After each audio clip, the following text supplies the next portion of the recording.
H.C. Andersen, The Tinderbox. A soldier came marching down the road.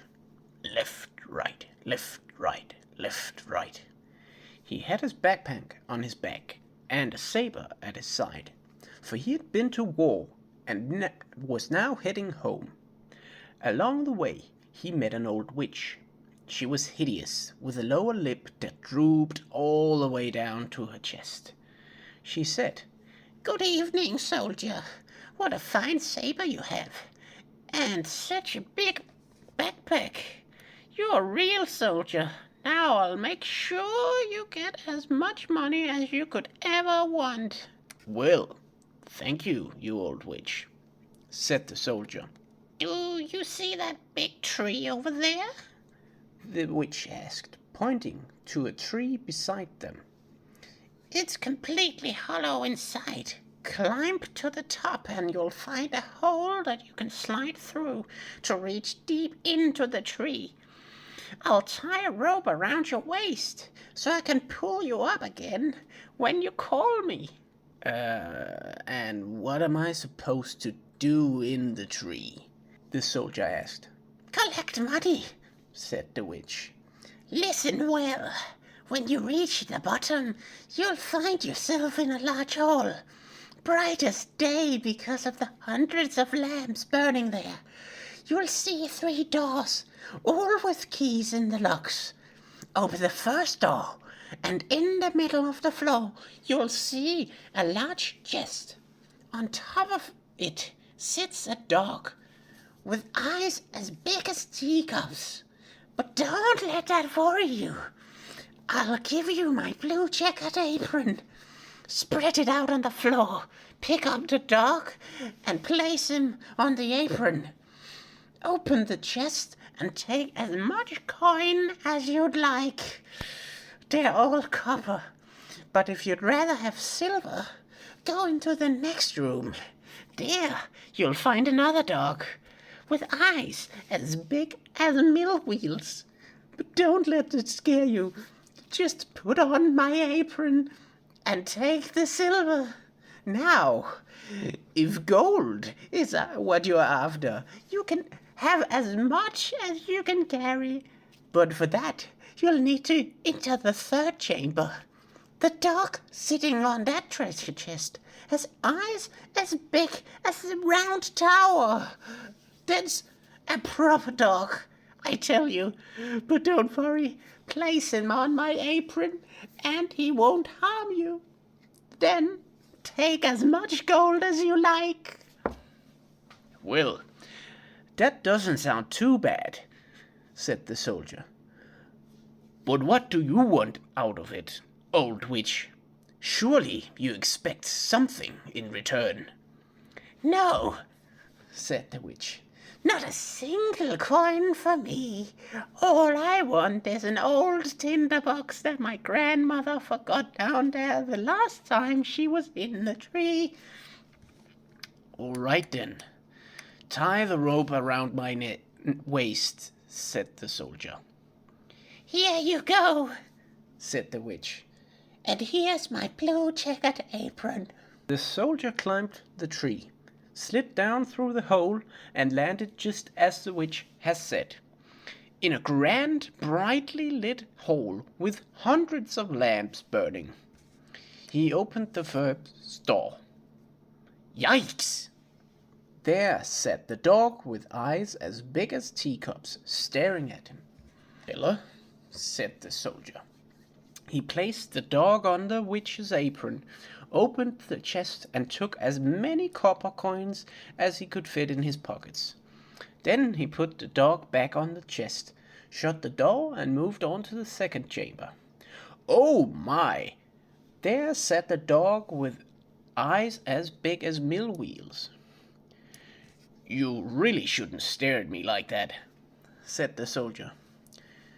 "You might strain your eyes." He placed the dog on the apron, and when he saw the chest full of silver, he threw away all his copper coin and filled his pockets and his backpack with silver instead.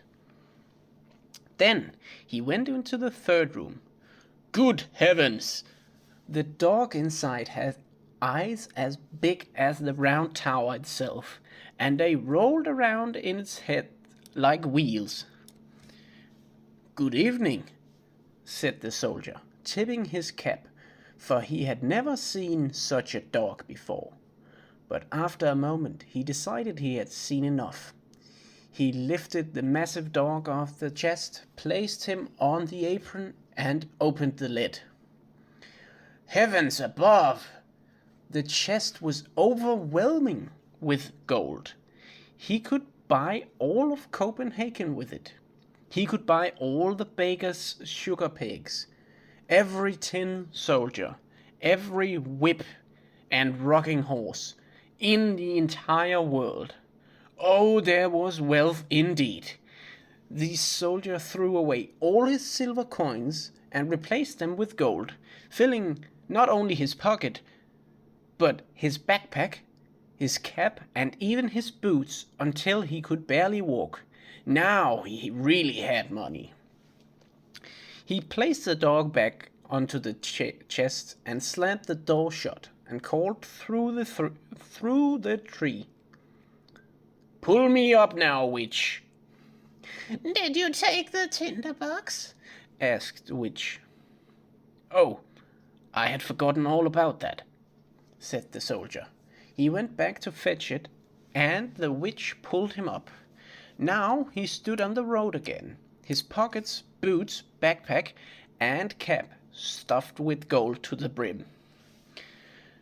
What do you want with that tinderbox?" the soldier asked. That's none of your concern, said the witch. You've got your money. Now hand over the tinderbox. "Nonsense," said the soldier. "Tell me what you want it for, or I'll draw my saber and chop your head off." "I won't tell you," said the witch. So the soldier proceeded to cut off her head. There she laid. But he bundled up all his money in her apron, slung it over his shoulder, put the tinderbox in his pocket, and marched straight into town. It was a splendid city, and he found the finest inn, demanded the best rooms, and his favorite food. For now he was rich. The servant who polished his boots thought it strange that such a wealthy gentleman had such shabby old boots. But the next day the soldier bought himself a fine new pair, and elegant clothes too. Now he was a grand gentleman. He was told about all the wonders of the city, about the king, and about the beautiful princess. "Now where can I see her?" asked the soldier. "You can see her. You can't see her at all," they said. "She lives in a great copper castle with walls and towers all around. Only the king is allowed to visit her, because a prophecy has foretold that she will marry a simple soldier, and the king doesn't like that one bit." "Well, I'd certainly like to see her," thought the soldier. There was no way he could. He lived a merry life, went to theatre, rode through the king's garden, and gave plenty of money to the poor. He knew what it was like to have nothing. He was rich now. He wore fine clothes and had many friends. They all called him a true gentleman, and he liked that. But he spent money every day and earned nothing in return. Eventually he was left with just 2 golden coins. He had to leave his fancy lodgings and move into a tiny attic room, mend his own boots, and sew his own clothes. His friends no longer visited him. There were simply too many stairs to climb. One evening, sitting in the dark, he suddenly remembered the tinderbox. He struck a spark, and as the flame leaped up, the door flew open, and the dog with eyes as big as teacups appeared before him. "What does master want?" asked the dog. "Well, this is quite the tinderbox," said the soldier. So I can get whatever I want? Well then, fetch me some money. And whoosh! The dog was gone, and in an instant he was back with a sack filled with coins in his mouth. Now the soldier knew what the tinderbox could do. He struck once, the dog with copper coins came. He struck twice, the one with silver. 3 times, and the one with gold came. From then on, he was rich again.